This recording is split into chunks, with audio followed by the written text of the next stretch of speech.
Welcome to Talk Back. Today we will be discussing the most controversial aspect of the WTO regime, linking of trade policy with labor standards and what impact this has on developing countries such as India. To discuss this emotionally charged issue of trade and labor standards, I have with me here Dr. Subramanian Swamy and Dr. Surjit Bhalla. Dr. Swamy was Commerce Minister in the Government of India in 1990-91. He was also the chairman of the Commission on Labour Standards that was set up by the Government of India in 1994-96. He is known as a political activist, but what is not so well known is the fact that he has recently written a book on labour standards and the WTO framework as it pertains to India. Dr. Surjit Bhalla is President, Oxus Research and Investments. We are all familiar with his writings in financial newspapers and other magazines. Welcome. Now, Dr. Swamy, there has been so much controversy over labor standards and what the developed countries are doing to developing countries via the labor standards. Shall we start with you defining for our viewers what exactly is meant by labor standards in the WTO context? Well, before the WTO was set up, the ILO has been in existence since 1919, and they have adopted 182 conventions. And during the formation of the WTO and the discussions preceding it, there was an international consensus developed that of these 182, 7 of them should be treated as basic human rights standards, and slowly those 7 conventions dealing with freedom of association, collective bargaining, banning of child labor, forced labor, non-discrimination, gender equality, etc. These 7 conventions are what is called as the core standards, and when people talk about labor standards and its within the framework of the WTO, they're talking about these 7 conventions of the ILO. As defined in the ILO. Yes. But Surjit, if ILO was already trying to see that these conventions are ratified and accepted by all the countries, what is the need for the WTO to get into the act? Well, that's the $64,000, we should say a crore question. And I think the answer is more political than economic. The US, which is the main originator of the idea that the WTO should get involved, feels for various reasons it does not have that much influence in the ILO. So they're trying to use this as a lobbying vehicle. I think it's all political. There is no logical place for it to be in the WTO. As Dr. Swamy said, the ILO has been pushing for these things, and a lot of them have been ratified, including by Government of India. They've been pushing it for, 80 years. The WTO is a Johnny-come-lately, but it is backed by the US. And is it also not true that in Singapore, the Singapore ministerial had agreed that the WTO and the ILO secretariats would be working together on core labor standards? But now, Dr. Swamy, there is this effort that was made at Seattle and in preparations for Seattle that you will actually link trade sanctions with labor standards. Now, do you think that that is correct? Well, in 1994, when the WTO, the new GATT agreement was brought into force by signature, there was an agreement that the question of incorporating labor standards in WTO framework would be discussed, and it was discussed in the Singapore meeting that you mentioned, and it is that which was taken forward by President Clinton in Seattle. Now the question is, why has ILO been effective in enforcing these labor standards? And the answer is no, it has not. And therefore, can we bring in some punitive aspects, punitive measures, by which countries would feel compelled to enforce these labor standards? And that's the device in the WTO called cross-retaliation, which means that if you don't implement labor standards, if they become part of the WTO, then the most favored nation clause or the trade access that you have would be denied to you. So even though it has nothing to do with your trade practices, because your internal practice of not maintaining labor standards, you will lose the trade privileges that you are entitled to under the WTO. And I think the experience of the ILO demonstrates to me that if you leave it within the ILO, and the way it is, the tripartite structure of the ILO will either collapse or it will not be able to enforce it. The only enforcing treaty that we have today is the GATT 1994, and that means the WTO can utilize the cross-retaliation. Surjit, they say that the road to hell is paved with good intentions. Do you believe that these are good intentions on the part of the developed countries, that they want to take punitive actions if we don't meet labor standards set by the WTO? Well, nobody ever made any money betting on good intentions on the part of the developed countries, or for that matter, developing countries.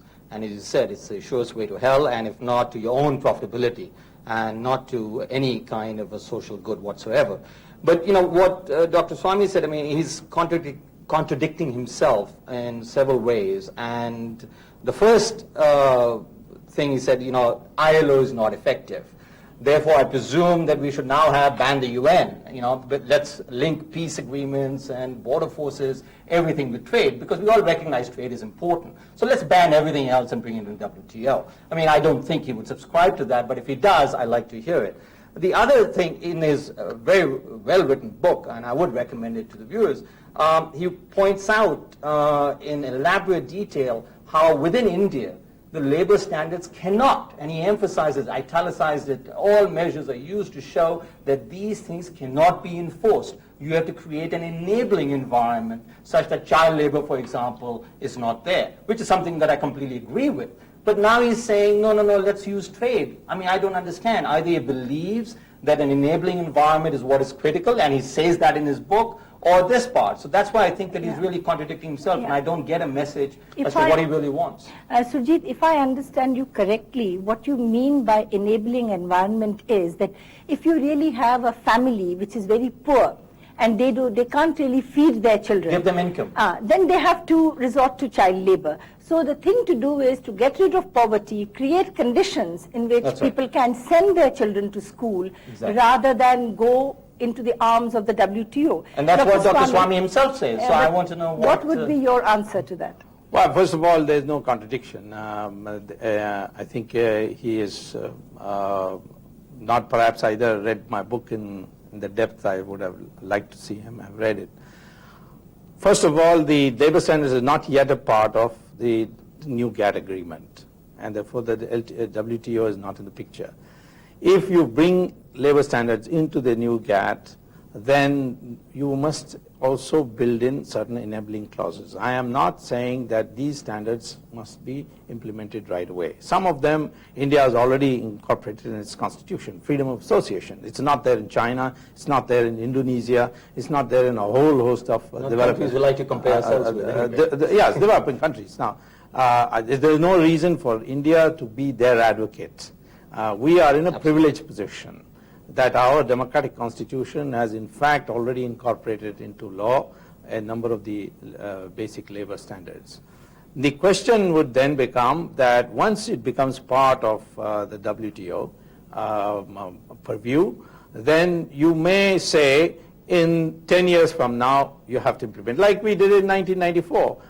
The tariffs were to be reduced, not immediately, but in 2001, then the textiles in 2004.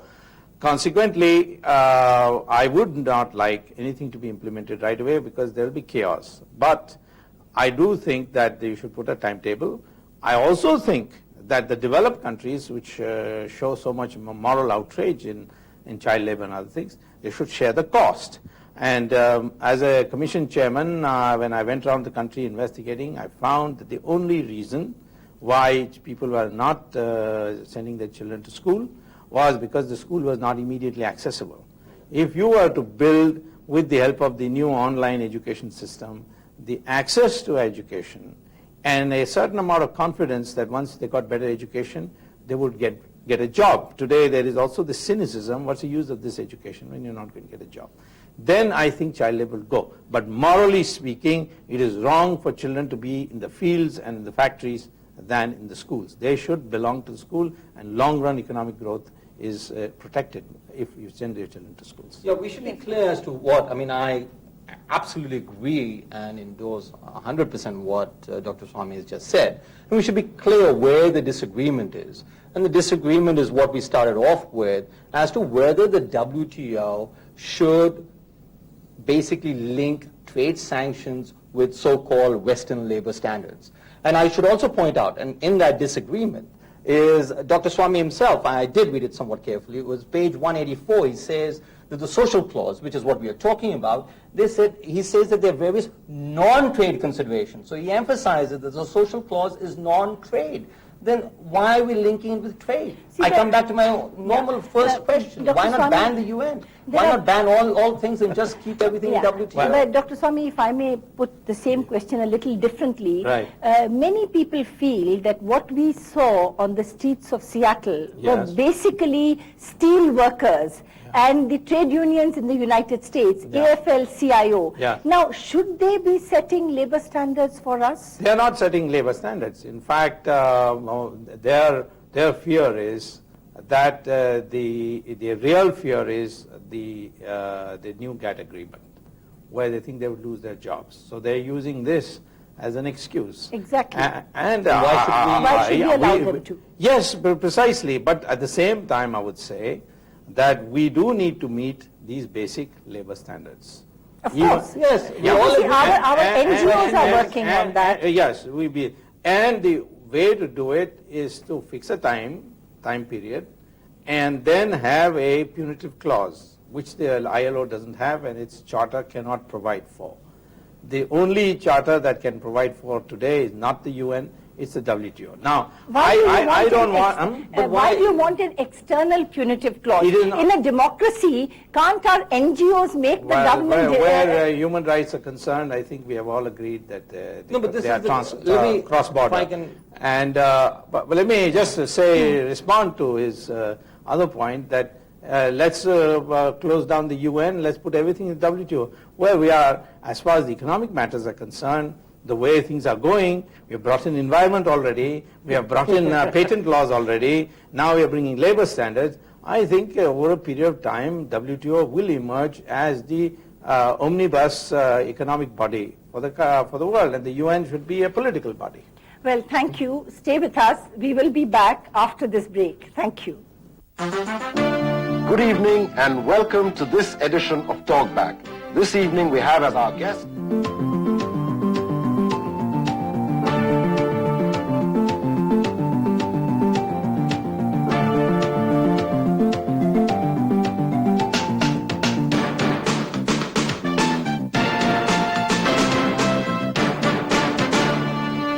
Welcome back. We resume our discussion on the linking of labor standards with trade sanctions.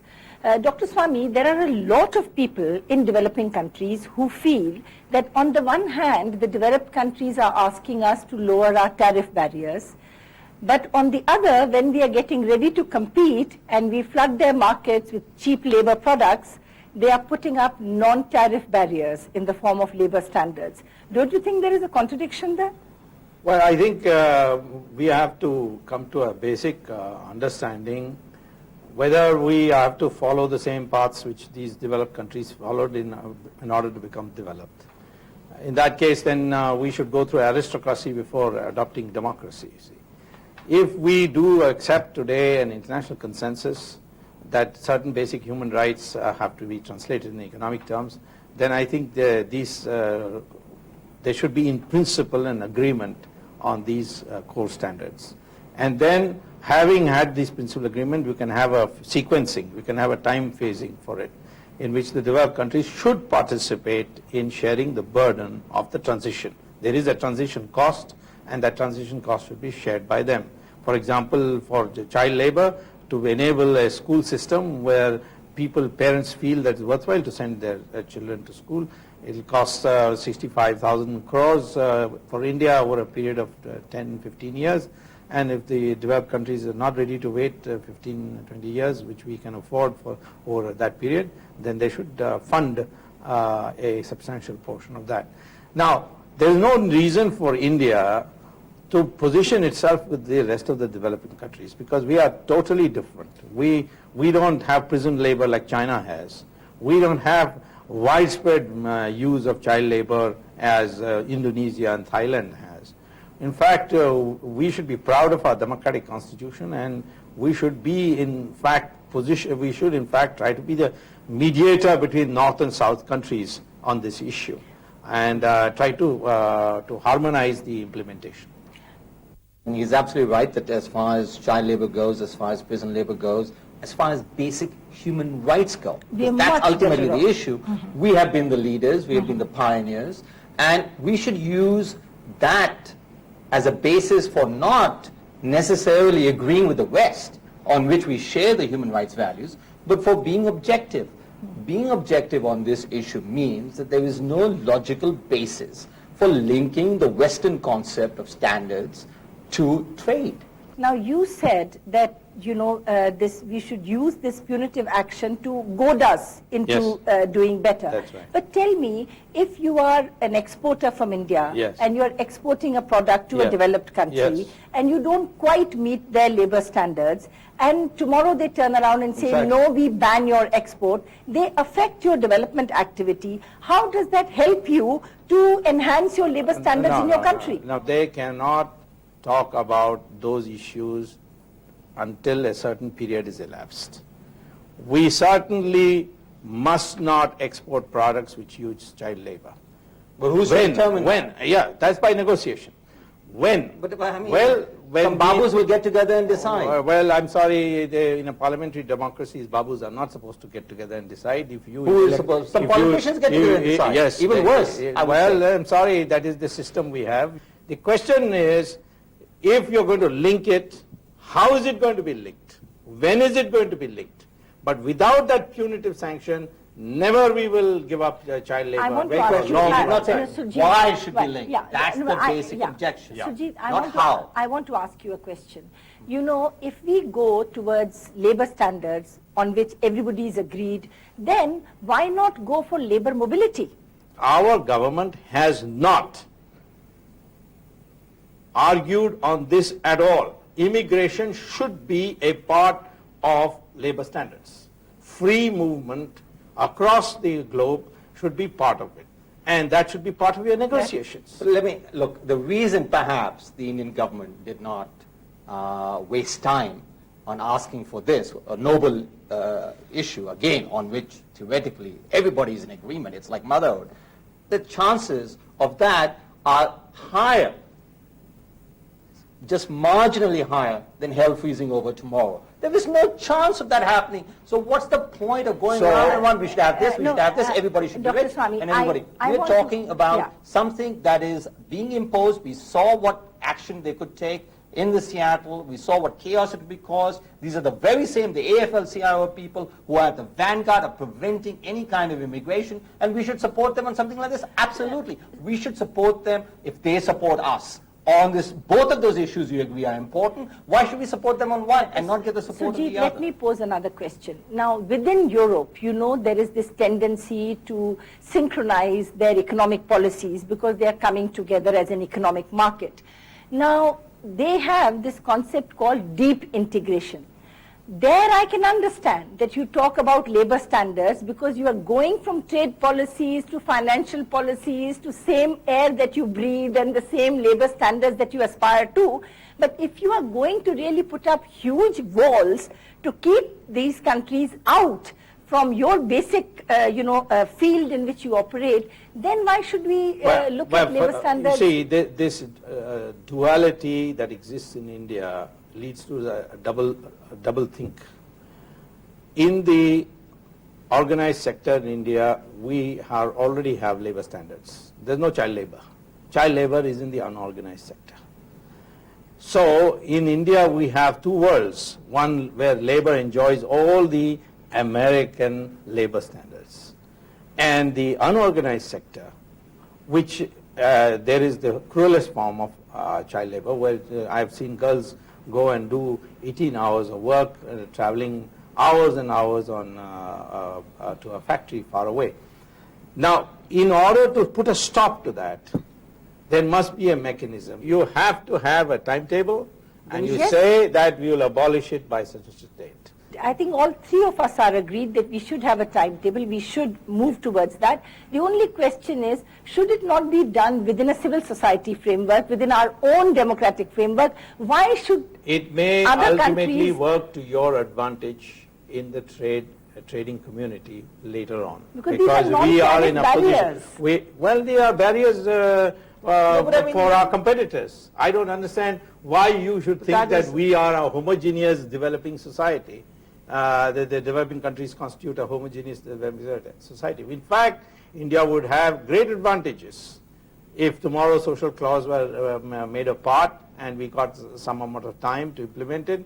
I think we will steal a march over China, we'll steal a march over most of the Asian tigers, and we would be, in fact, be greatly benefited. I don't understand why we should put ourselves in this crowd where we don't belong. I want to emphasize as to where my strong disagreement is. I mean, the agreement is very obvious. I think we can steal a march on East Asia, we can steal a march on China, etc. All of those things I think we can be done.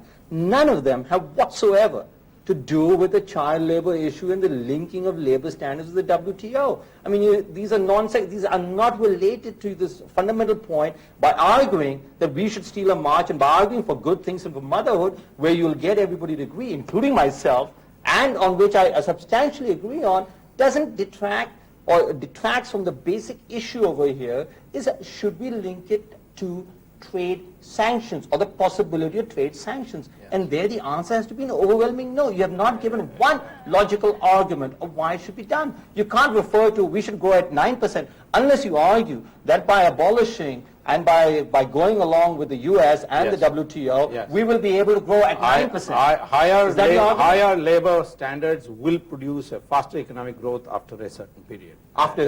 Now, I agree. You yourself has just pointed out on China, they have grown at 10-12% a year without labor standards. In fact, the opposite. So I guess you would be saying that they had adopted labor standards would be growing at 20%. Well, what we should come to an agreement is, he is not arguing what I'm arguing. He is posing that I am saying that labor standards should be linked to trade sanctions right away. I never said so. You want never to link labor standards with trade sanctions. Absolutely. That's your stand. Yes. Yeah. That's not my stand. My stand is, yes, you must link it.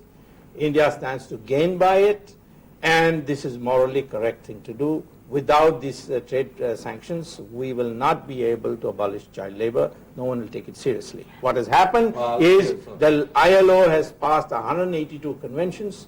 The world over, only 25% of it has been ratified.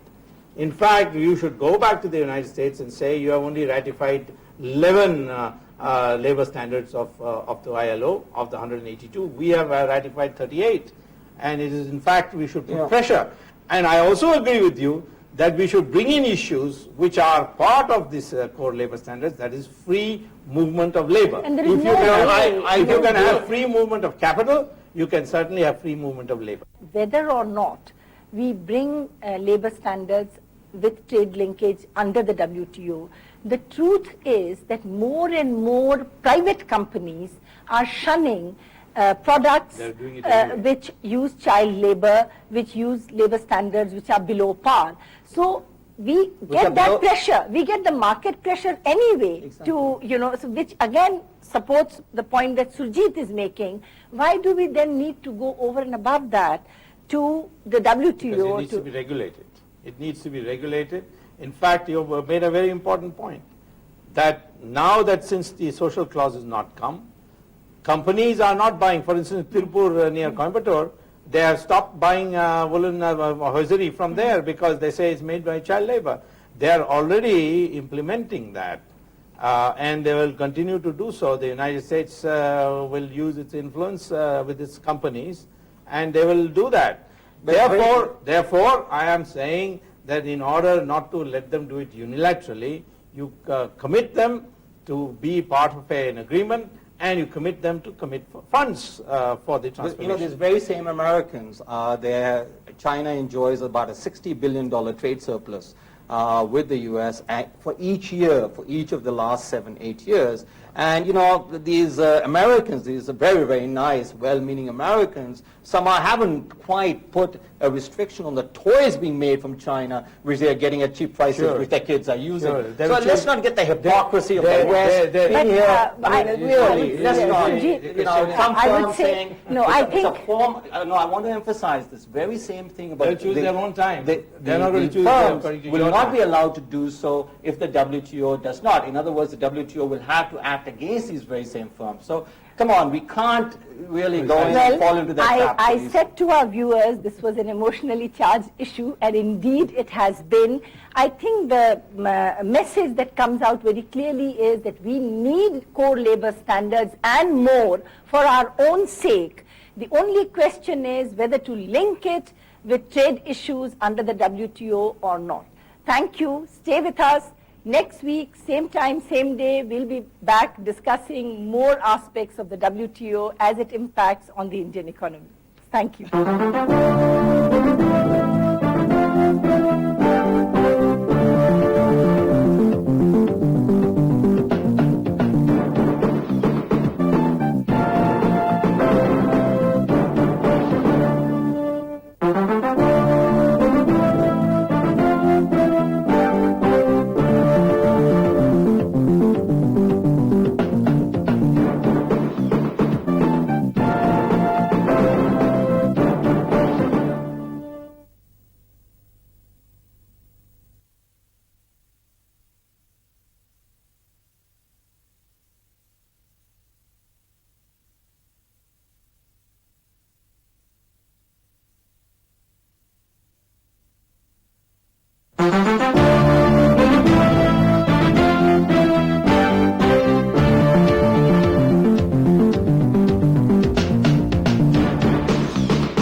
Welcome to Talk Back. Today we will be discussing the impact of the WTO on service sectors in India. To do this, I have with me two eminent personalities, Mr. B.K. Zutshi, a distinguished civil servant who was the ambassador of India to GATT from 1989 to 1994 when the agreement was concluded. In fact, he is the man who negotiated the services agreement for India at the WTO.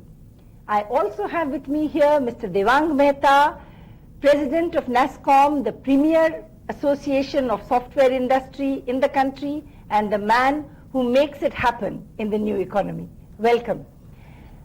Now, when we talk about the services sector in India, there is always this question that GATT was all about trade in goods.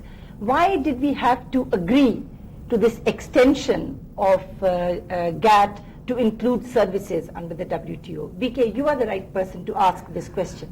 Well, I would think that one of the main reasons why the services were brought into the multilateral trading system was the fact that developed countries were losing their competitiveness in the goods sector. And services was becoming a very important part of their economies. And services was the sector which was giving them both growth as well as employment. And on top of it, they were very competitive in this sector. And more importantly, there were technological developments which led to increasing the tradability of services. As you know, as an economist, trade in services was considered an oxymoron at one time, that it was a contradiction in terms. And also, there was a dramatic development in the supply of utilities, power, telecommunications, which were at one point considered to be natural monopolies. And non-traded goods. Non-traded goods. And as a result of these developments, that the developed countries wanted services to be brought into the multilateral trading system so that they could apply a set of rules to them and go in for orderly liberalization. Dewang, the developed countries wanted services to be included under the WTO because it was in their interest. Now, would you say that in many ways, India, when it comes to services, is really more like a developed country, and therefore, could one say that it is in our interest that we went into the services agreement? I mean, of course we had to, but it's also good for us. See, that is the whole problem. The developed nations want something and we all agree. That is the first problem. And why, as Mr. Zutshi said, because in services they were trying to gain competitive advantage, they brought in. In that period of 85, 95, we were still not great in services. We are not yet. In software we have done, but what about other services? With the result, what has happened is, we are always forced to do things which we may not want to do. This orderly rules, this, trying to have rules, it is something which is governed by developed nations. Who is asking the developing nations? We don't have enough say, we don't have enough votes. We do not have, even many of the developing nations which are much smaller and not great in services have not even realized what they are getting into. Now that we are stuck with it, we will have to live with it, so we'll have to make best out of it. But I don't think it was a great idea any time, because at that time India itself did not know its potential in services. And I don't think the GATT's, whatever the rules are in favor of India. And we have seen it in software sector. In the last 10 years, we have had the major problems on visas around the world. GATT or WTO has not come to our rescue. Had those kind of rules not been there, I would feel we would have done our software exports at least double than what we are doing today. Okay. Now, let me, at this stage, we will really focus more on whether it is good for India and not developing versus developed. We will not turn it into that. Now, if I were to put it to you like that, BK, would you agree with what Dewang is saying, that India was not competitive or was not perceived to be competitive in services in 1994 when we signed the agreement, and therefore it was not in India's interest? I would agree with the statement that in 1994 we were not competitive in several services. We are not competitive in several service sectors even today. But I have a major difference of view with Dewang, in as much as he has given an impression that by our signing in 1994 we have as if liberalized all service sectors. We haven't. As a matter of fact, the beauty of this agreement, the great advantage of this agreement from the point of view of developing countries, is that it envisages liberalization, a gradual liberalization, which every country can craft for itself, taking into consideration its own development needs. What is the kind of commitments we have made? We have not made commitments which go beyond what we are actually practicing today by way of our regimes in various service sectors. As a matter of fact, our commitments are even less than what we are doing domestically. Could you give some example of what you mean by a commitment that we have made, we may have made in a sector, and what we have done, how we've gone further? I can give you several. Why one? For instance, take telecommunications, which is a major service sector. In telecommunications, we are operating a very liberal policy. As a matter of fact, we are furiously liberalizing. But our commitment in WTO, in the Uruguay round, is very, very modest. It was even less than what we were actually doing at that time. For instance, we are allowing 49% foreign direct investment in the telecommunications basic services sector. What we have committed under WTO in the services agreement is 25%. That's our commitment. Okay. Now take the financial services. We have gone much beyond what we have committed in WTO. What we have done in WTO is that we are allowing 5 branches, I think it's 8 branches per year, to be opened. And we have capped foreign investments and holdings in banking sector to 20% of off-balance sheet and balance sheet assets put together. This is what we have committed in the WTO. Which is a very, very modest kind of a commitment. Now, is your problem in principle with making any commitment, Dewang? Not at all. My issue is that we have gone into some agreement without even realizing our full potential. So with the result, what has happened is, for example, if I speak about software sector, movement of natural persons, taxation. For example, I'm a developing nation, or as in India, I feel that my strength is in software sector. Did we negotiate thinking what we will do in software sector in the next 10 years? No, we did not. So the issue is that whatever we wanted as a software industry, we never thought about it, and now we are stuck with it. I'm not concerned with commitment so much. Even today, for example, there is something called Information Technology Agreement at WTO. Unfortunately, it's only for goods. It is not for services. Why? Because the developed nations, the Western countries, want to impose zero duty on all the countries on information technology products, but do not want to give any concessions in services. And we today in India are demanding an information technology agreement in services because we know our potential in it. And as a developing nation, or as India, we are demanding it. Could you give an example of the information technology agreement in which, when you say goods are, they're zero duty, what kind of goods, for example? Well, everything from computers to telecommunication equipment, anything which is, or radar system, everything. So there is, and we support it. We want zero duty. We've done it. We support zero duty on that. But we are saying, while we are agreeing for zero duty, we also have a problem when we have to export software to your countries, and that is regarding services, and also allow your boundaries to open up so that our people can work there, that we can take full potential and advantage of our competitive advantage. That is not happening. So we should have negotiated better. But first of all, would you like to comment on this point that Dewang has made on the information technology agreement, that extension to services is something you also support, or? Isha, these are two different agreements, and I do not deny the fact that it is possible to have exchange concessions across agreements. Yes. So there is no problem that happens. As a matter of fact, the broad contour of the Urgo around negotiations was that you traded concessions across sectors. And as an economist, liberalization in itself is very good, whether anyone does it or not. But the point is that the two things happened at two different times. Yes. The services agreement was concluded in 1994, and the IT goods agreement on tariffs, which I must say that it was a unique thing which happened, in as much as it was a single sector tariff agreement, which hadn't happened earlier. But it was done after the round was concluded in Singapore, right, in the first ministerial, which was 2 years after the agreement. Now, services are now being negotiated in the WTO today under a commitment which was made then itself, saying that after 5 years we will revisit this. Yes.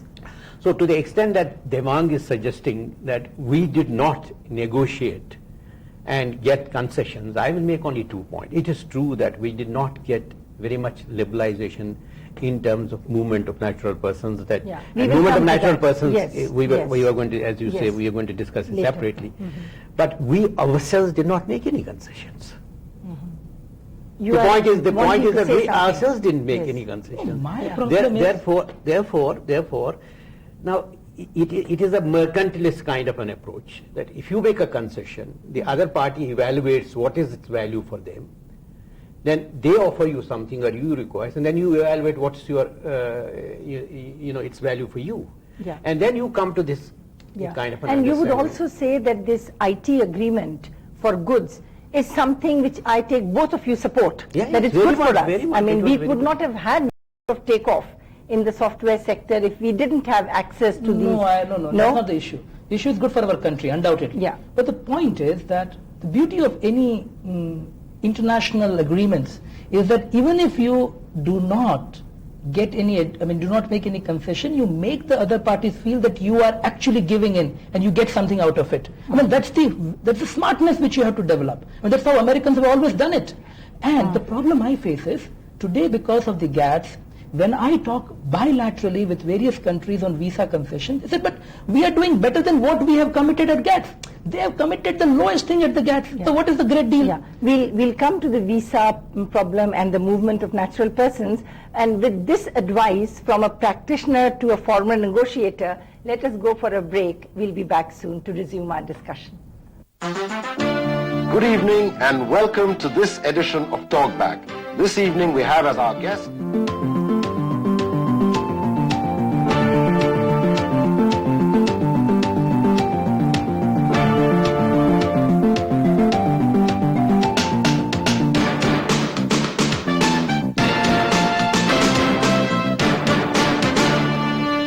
Welcome back. We were discussing the movement of natural persons. Now, I must first of all tell you that no ordinary human being can make sense of this expression. So I leave it to both of you in turn to convey to our viewers what is meant by the movement of natural persons. Dewang. You know, even for first 2-3 years when we were running the software industry, we didn't understand this term, because what we understood was getting visas and sending our people, you know. But now that we understand this term and this terminology, let me try to explain what happens in our industry. The way we do software exports, mainly, there are 3 delivery methods. Most prominent and most, I would say, popular is sending your people to work at the client site abroad. What happens is there is a Sears company or Walmart or Pepsi or Coca-Cola. They're developing software in Atlanta. So they say, well, can you do the software for us? They feel very uncomfortable that you are developing software 10,000 miles away. They won't be able to daily keep a check on what is happening. They may have 4 or 5 programmers in Atlanta. They may want your 4 or 5 programmers to come and work as a team physically at a location. So they say, you develop software, but send your people to our premises in USA and let them develop the software with us. Which means what I have to do, I have to first see what are the specification of software, select the 4 or 5 people with the requisite experience, apply to the American embassy that these are the guys who are going to go to Atlanta to work for 6 months or 1 year because of the client's request. Then at the mercy of the visa officer at American embassy, these people would either go or not go. If he doesn't like the face, he doesn't go. He doesn't like her face, she doesn't go. If you finally go through, then you get the visa, and then you land at the American airport, and then you go there, you register yourself, and you work for a period of 3 years. Currently, H-1B visa allows you 3 years. And there are various issues involved with it. Actually, by rule, they will finish the work and come back to the country. The American law allows them also to migrate to America if they want to. That's only for USA. It's not, work permits are given in other countries, it's not allowed. This is called movement of natural persons across borders, geographical borders, so that they can work for a limited period of time in a foreign country and do the trade, which they could have done in their own country, but certain businesses want you to do. So do you agree with the I agree with him, definition? but I want to supplement. Trade and services under the services agreement can take place through 4 different ways. One is cross-border. That is, there is no movement of either the producer or the consumer of the service. An example is telecommunications, is a telephone call, or it's transfer of money by electronic means. The second mode is where the consumer himself goes to the other market and consumes the service there. Like tourism. Like tourism, someone undergoing a surgery, or even people going for education to other markets. And the third is where the investment takes place in your market by an outsider.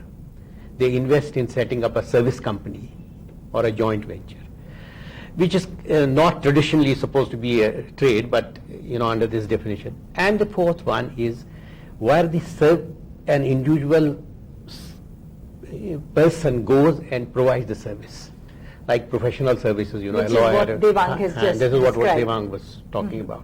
But it's also linked not only to individuals, but also to the other mode, that is where the investment takes place. But the normal complaint is that at the time that the services agreement was negotiated, we did not negotiate hard enough to get more liberalization on visas and other such things in other countries to enable us to have more movement of natural persons which would have given further fillip to our... Now, would you agree with that? I don't know. I will.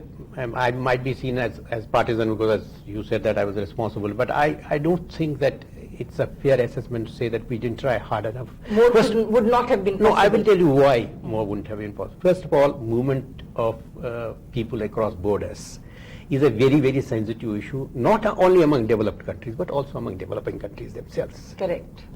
Now, therefore, although conceptually and theoretically you can talk about, symmetry between the movement of factors of labor and capital, but in actual fact, movement of capital and movement of people are two different things in the political economy sense. Therefore, it is true that we did not get much liberalization, but what we have been able to achieve, which is a great thing, is a foot in the door. That is to say that immigration policies and immigration law is now a part of the international treaty, which was not there earlier. And it is quite likely, and I expect that there is going to be considerable liberalization attention to this in the current round. Dewang, wouldn't you say that the markets are really working in your favor when Germany wakes up, Japan says, come there is a whole issue. Professionals? Multilateral agreement is not coming to my rescue. It is my bilateral agreement which is coming to my rescue today, because we have shown the strength. Mr. Zutshi, we treat him like a guru. I mean, he has done great service for the country. So I don't disagree with his statement that they did the best.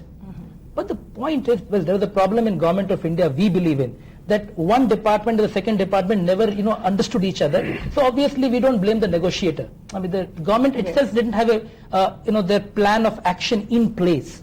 The point is that today it is for example, e-commerce. Now, our issue was, why did we have to include this in multilateral agreements? Today, I'll give you a small example. There's a lady called Manchaben who lives in a village called Kheem in Gujarat. No electricity there. We went to give her an award, and she makes very good designs with mirror work and tie and dye work. So while talking to her, we said, why don't you make a tie? And this poor lady in a village, she had never seen a tie. So she said, why do you, what is a tie? So we said, well, this is a tie.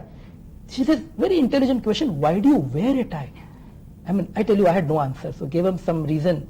But actually I found on the net that people used to wear a tie in medieval times so that they could wipe out their mouth and hands after eating lunch or dinner. The point is, we gave her a tie, and after 3 months she made a tie, 10 samples. We put that on an internet website, peoplelink.org. After that, a major tie store from UK and USA came to us, said, we want to, you're interested. We took them to Manchaben, we collected 250 women, they got an order, 10,000 ties. They delivered the ties. But now the questions are coming in. Was it under a textile quota? Was it under this services? I mean, what is this? No, this is e-commerce. Whether or not you have a multilateral agreement, the point is these questions will come up. No, by having a system of rules. But it is not helping. The point is that today, as you rightly said, in IT industry, there is 500,000 people required in the world. That's why every country is coming to India. But when I was knocking the door, I was using GATTs, I was using anything, they were not bothered. So first of all, we have to realize in the world that you have to be in the position of strength. If you are in a position of strength, GATTs, no GATTs, you can actually do the work which you want to. So I'm very happy that today, when you're in a position of strength, now we want to use GATTs and see that it is used to my advantage, and the countries who bilaterally want people from me would better listen to me. But I must say one thing here, BK. That said, no, I'm confused now. I know, but I must put a question to you. I know. You see, the GE chairman, Jack Welch, was in town 2 weeks ago, and he made a very powerful presentation where he was saying that if you really want to succeed in the IT sector, software exports and all from India, his major concern was that we are not doing enough on the power sector.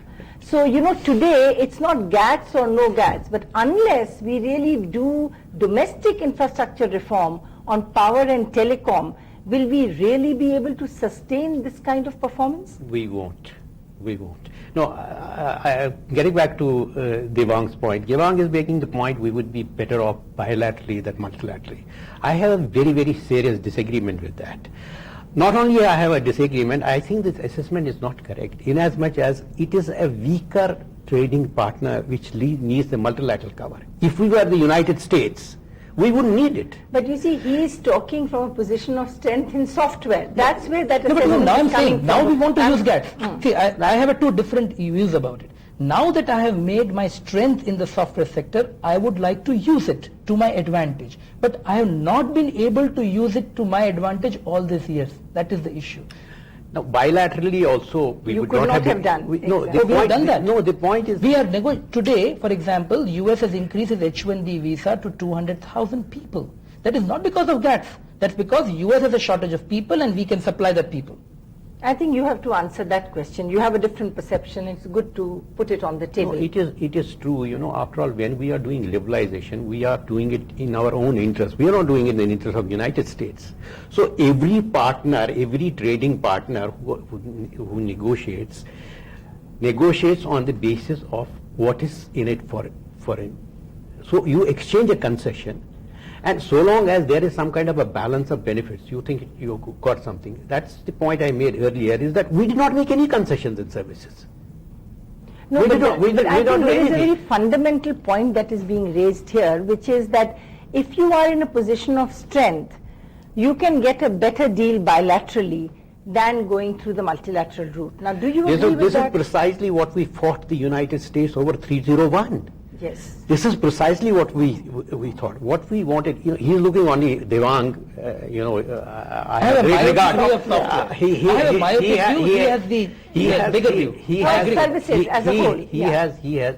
What we have to do is that we are potentially, we have great potential export opportunities in a whole host of services sectors, provided we undertake to strengthen those sectors, undertake domestic reform and improve the supply side. Yes. Now, if we do that, then you will become a great trading nation in services or goods. And therefore you have until more- then, yeah. until then, you need the multilateral system where you can survive the threats of 301 and 301 type of legislation. And what is more, Dewang, what would you say that in any case, even when you were strong, you would need a multilateral system of rules and disciplines in order not to convert the world trading regime into a jungle? No, I am not disagreeing with that. Yeah. We all want to go by certain rules. I'm saying today we can take advantage of GATT. Yeah. What I've said is that till now we have not been able to take advantage. On the contrary, we have lost out. We had an income tax exemption issue. Now we are in a developing mode. We wanted income tax exemption for a couple of years. The reason given, GATT will not allow you export SOPs. Why should we listen to GATT? We have our own issue in our country, as you rightly said about infrastructure. Till I do not get my power, till I do not get my telecom tariff in place, I want certain other concessions so that I'm competitive enough. And every nation does that. We are not the only one. So the issue is, that's the reason we have a new slogan, Roti Kapda Makan, Bijli or Bandwidth. It is this Bijli or bandwidth which will give us Roti Kapda or Makan. We have to understand that. Well, on I have to make one last point. Is Dewang is not right in suggesting that in the services government cannot give concession to service industry because of the GATT agreement. that is not true. What That he's is saying. not true. Well, the That may government be has true of told GATT. me. That may be true of GATT, but not of GATT. Okay, well, on that note, I really must thank both of you for this very stimulating discussion, and we will be back again, same time, same day, next week on Talkback. Goodbye.